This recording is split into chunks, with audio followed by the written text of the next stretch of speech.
நீண்ட காலமாக வந்து கொண்டிருக்கிற ஒரு பிரச்சனை தமிழர்கள் மத்தியில் ஒரு ஒற்றுமை இல்லாத அந்த ஒரு நிலப்பாடு நீடிக்கொண்டே இருக்குது. அதனால தான் ஒரு பெரிய இந்த பிரச்சனை தமிழ் பிரச்சனை அதுக்கு ஒரு தீர்வு வராத காரணம் அப்படின்னு சொல்லலாமா? அப்படி என்று நான் சொல்ல மாட்டேன். கிடைக்கிற சந்தர்ப்பங்களை சரியாக பயன்படுத்தி கொள்ளாதனுடைய விளைவு, நான் ஆரம்பத்தில் சொன்னது போல கடந்த காலங்களில் கிடைச்ச அரிய பல வாய்ப்புகளை தமிழ் தலைமைகள் பயன்படுத்தி கொள்ள இல்லை. இலங்கை இந்திய ஒப்பந்தம் வந்து ஒரு பொன்னான வாய்ப்பு. அதை சரியாக பயன்படுத்தி இருந்தால் நடைமுறையிலேயே நாங்கள் சுயநிர்ணய உரிமையை நாங்கள் பெற்றிருக்கலாம். வடகிழக்கு இணைச்சு தந்தது வந்து இலங்கை இந்திய ஒப்பந்தம் தான். அதை கூட எங்களோட தமிழ் தலைமைகள் பயன்படுத்த அப்படி கணக்கு சொல்லலாம். இன்றைக்கு முள்ளிவாய்க்காலுக்கு போக வேண்டி வந்ததுக்கும் இந்த கடந்த காலத்தில் கிடைத்த அரிய பல வாய்ப்புகளை தட்டி கழிச்சதனுடைய விளைவு தான் நாங்கள் முள்ளிவாய்க்காலுக்கு போக வேண்டி வந்தது. இந்த யுத்தமும் மக்கள் எதிர்கொண்ட அவலங்களும் பெரிய ஒரு அத்தனை ஒரு உயிரிழப்புகள். இப்போ நேற்றைக்கு கூட ரணில் விக்ரமசிங்கேருந்து செத்திருந்தாலும் கூட அவர்கள் வந்து வேற கிரகத்திலேருந்து வந்ததும் வேற நாட்டிலேருந்து வந்த தமிழ் மக்களுடைய பிள்ளைகள்லாம் அப்போ அந்த இழப்பு அந்த அழிவும் வந்து எங்களோட சமூகம் தான் அதை எதிர்கொள்ள வேணும். அப்படித்தான் நான் பார்க்குறேன். இப்போ புலிகளுடைய இலக்குக்கும் எங்களுடைய இலக்குக்கும் வேறுபாடு கிடையாது. இலக்கு உண்டாகத்தான் இருந்தது. அதாவது எங்களுடைய மக்களுக்கு ஒளிமயமான எதிர்காலத்தை அமைச்சு கொடுக்கறதான் அந்த எங்களுடைய இலக்காக இருந்திருக்க முடியும். அவர்கள் ஆயுத போராட்டத்துக்கு கூடாக அதை அடையலாமன்ட்டு அப்படியே போயிட்டினோம். நாங்கள் இலங்கை இந்திய ஒப்பந்தத்துக்கு பிறகு அதிலேருந்து விடுபட்டு வந்து ஜனநாயக வழிமுறைகள் கூட அடையலாமன்ட்டு நாங்கள் முன்னுக்கு போய் கொண்டிருக்கிறோம்.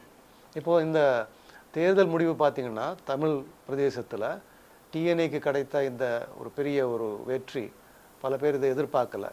டிஎன்ஏல கூட பல தலைவர்கள் இதை எதிர்பார்த்திருக்க மாட்டார்கள்.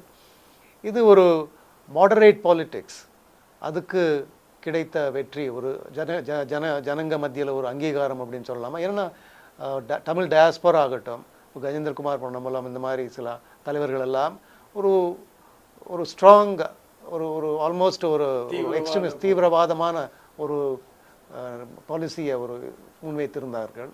அதை மக்கள் நிராகரித்து விட்டார்கள். அவங்க ஒரு சமாதான போக்கு தான் விரும்புகிறாங்க அப்படின்னு சொல்லலாமா? இல்லை, மக்களை பொறுத்த வகையில் ஐக்கிய இலங்கைக்குள்ள சமாதான சகவாழ்வு தான் எங்களுடைய மக்களுடைய எண்ணம்.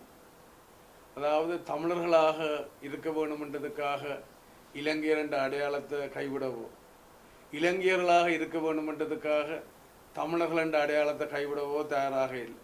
இலங்கையர்களாகவும் அதே நேரத்தில் தமிழர்களாகவும் இருக்கத்தான் எங்களுடைய மக்கள் விரும்பினோம். என்னுடைய கட்சி போதுமான அளவுக்கு எங்களுடைய கருத்துக்களை கடந்த காலத்தில் நாங்கள் வெத்திலையில் போட்டி போட்ட நாங்கள் அப்போ எங்கட மக்கள் கேட்டுச்சுன்னா வெத்திலையை விட்டுட்டு வீணையில் வர சொல்லி உங்களுடைய எங்களோட சொந்த சின்னத்தில் அந்த சின்னத்தில் நாங்கள் நாங்கள் அது எங்கட மக்களுக்கு பலருக்கு தெரியாமல் இருந்திருக்கு. ஏனென்று சொன்னால் கனவேல் எங்கள்கிட்ட சொல்லினோம், உங்களுக்கு தான் போட்டு நாங்கள் வெத்திலைக்கு தான் போட்ட நாங்கள் என்று சொல்லினோம். ஏன்னா நாங்கள் இந்த வெத்திலையை மக்களுக்கு திருப்பி சொல்லி கடந்த ஒரு 10 வருஷமா சொல்லி அப்போ உங்கள் பார்ட்டி ஒர்க்கர்ஸ் தான் சரியாக செயல்படலை. அதான் எங்களோட பார்ட்டி மக்கள் செய்யாததுக்கு ஊடகங்களும் ஒரு காரணமாக இருக்க முடியும் தானே.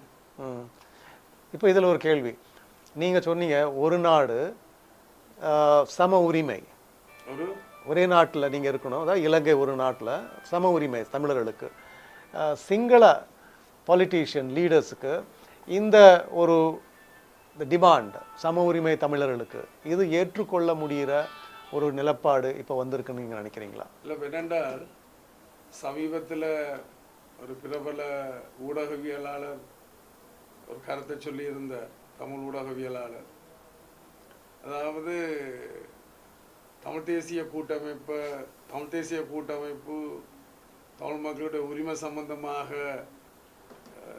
சிங்கள மக்களுக்கு சொல்லிக்கல சிங்கள மக்களை சந்தேகத்தோட பார்க்கணும்.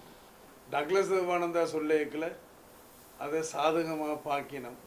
ஆனபடியால் நீங்கள் ஏன் அதை முன்வைக்கக்கூடாது என்று ஒரு பிரபலியமான ஊடகத்தில் பிரபலியமான ஒரு ஊடகவியலாளர் சொல்லியிருந்தேன். செய்ய போறீங்களா?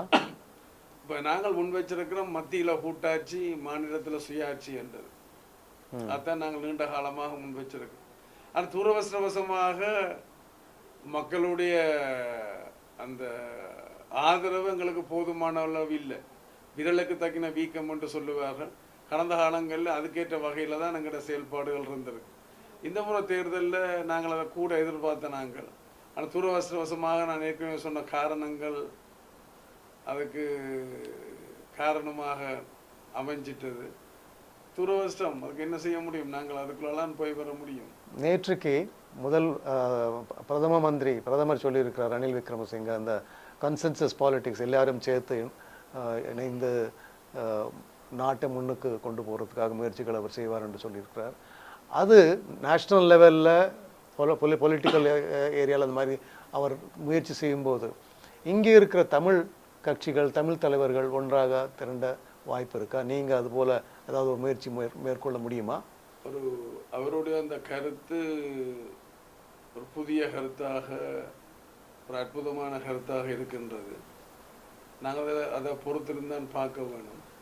எங்களை பொறுத்த வகையில் ஒரு நல்ல விஷயத்தை ஆட் செய்ய முன் வந்தாலும் நாங்கள் அதுக்கு ஆதரவு அளிக்கிறதுக்கு தயாராக இருக்கிறோம். இல்லை, ஒரு கிராண்ட் தமிழ் கோயலிஷனுக்கு நீங்கள் ஒத்துழைப்பு இதில் ஐக்கிய இலங்கைன்று வரையக்கில் தென்னிலங்கையில் எல்லாரும் அணிதிரழைக்கல, இங்கே அந்த ஒரு பிரச்சனையாக இருக்காது என்றால் நான் நினைக்கிறேன். ஏன்றால் இப்போ கடந்த காலங்களில் தமிழ் தேசிய கூட்டமைப்பினுடைய தேசிய பிரச்சனைகளில் உண்டு டக்ளஸ் தேவானந்தா விபிடிபி. இப்போ அவர்களும் தங்களை மாற்றிக்கொள்ள வேணும். பட் அது ஒரு பிரச்சனையாக இருக்குமென்று நான் நினைக்கல. இப்போ இன்றைக்கு பிரதான கட்சிகளுக்கு இடையில் ஒரு பொது இணக்கப்பாடு வருமாக இருந்தால் தமிழ் தேசிய கூட்டமைப்பினுடைய கருத்துக்களோ செயல்பாடுகளோ ஒரு தடையாக இருக்க முடியாதுன்னு நினைக்கிறேன். மஹிந்த ராஜபக்சவுடைய எதிர்காலம் எப்படி இருக்கும் அப்படின்னு நீங்கள் நினைக்கிறீங்க? பொறுத்திருந்தான் பார்க்க வேணும். இபிடிபி தலைவர் டக்ளஸ் தேவானந்தா சொல்கிறது, எல்லாம் தமிழ் கட்சிகளும் ஒரு கோஆப்ரேட் பண்ணி ஒன்றா வந்து முயற்சி செய்தால் தமிழர்களுக்கு கொஞ்சம் நல்ல ஒரு எதிர்காலம் கிடைக்க வாய்ப்பு இருக்குது அப்படின்னு சொல்கிறார். அது மட்டும் இல்லை, அவர் பிரதமர் ரணில் விக்ரமசிங்கவுடைய இந்த கன்சென்சஸ் பாலிடிக்ஸ் அஜெண்டா அதை அவர் வரவேற்கிறார்.